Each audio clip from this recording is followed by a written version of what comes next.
to do it by myself, but a lot of my friends, family, and coworkers were aware that I was doing it, and they were very supportive. I completed the challenge with my children, well, my two oldest. They thought I was crazy. They said, how are we going to live on $24 for the next 3 days? I included my family, my two boys, and I did the challenge together back in November. I completed the challenge with my boyfriend.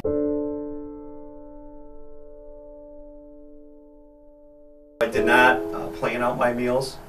I just knew I had the approximately $12 in budget.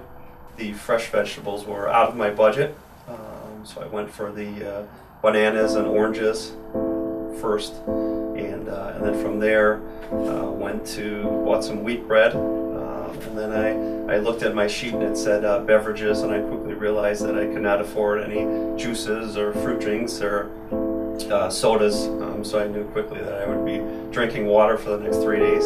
I approached it with the thought of getting as much as I could possibly get for those $24. But at the same time, I was trying to eat healthy during that time, so I was on a very strict diet of no carbs and no sugar. In addition to me, having to eat a certain way, then my children were not going to eat the same way as me, so it's very difficult to kind of budget that and make that work out together. I thought about the key foods that would be healthy, and then I decided to see what the actual cost was at the time that I made the purchase and go from there.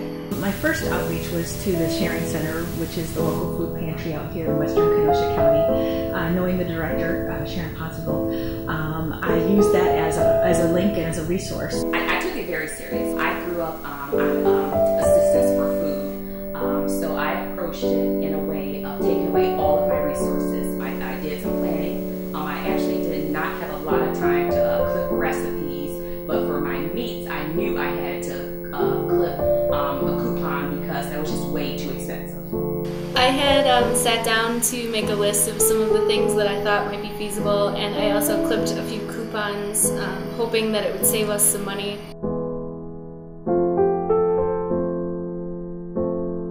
We bought a big package of chicken breasts.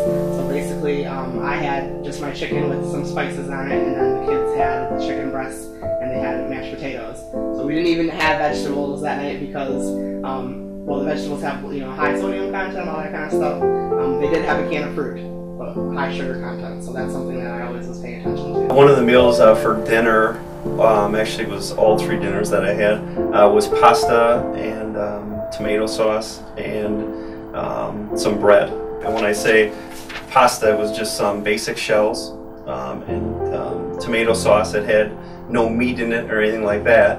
And when I say bread, it wasn't garlic bread, or it wasn't even wheat bread that was had butter on it.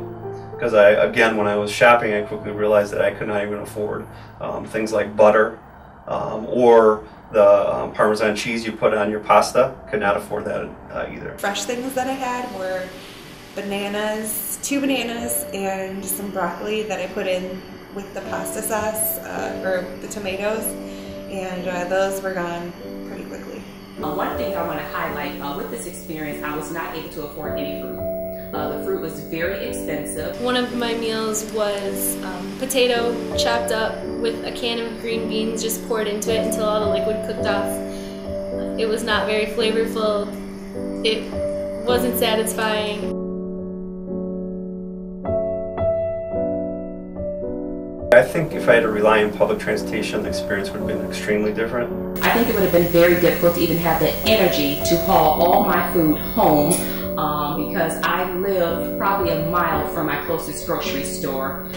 Being able to get out of my warm car and back into my warm car without hauling a bunch of groceries made a huge impact. We did this challenge in January, and the night I went, that day it had snowed, number one. Number two, I went at, say, 6:30, 7 o'clock at night, so I'd have to really see what kind of public transportation, the hours, number one. Number two, having a family, young family, you can't necessarily get the whole family on the bus at 7 or 8 o'clock at night. I think it would have been very difficult. I have 3 children, so first of all, getting a baby on the bus and trying to get over there, I went to Walmart because that would be that was the cheapest place that I could think of to buy this food. So getting all the way over there with a baby and then trying to bring bags back, it probably just wouldn't have been even feasible to do that.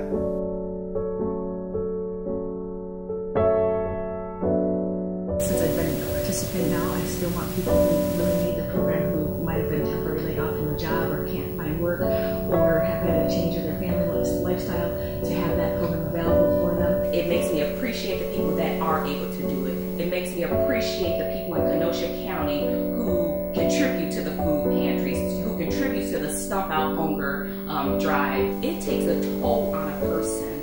Now when I think back at how my mother probably had felt when she had to send me to bed hungry, it impacts a person's self-esteem, their desire to go on.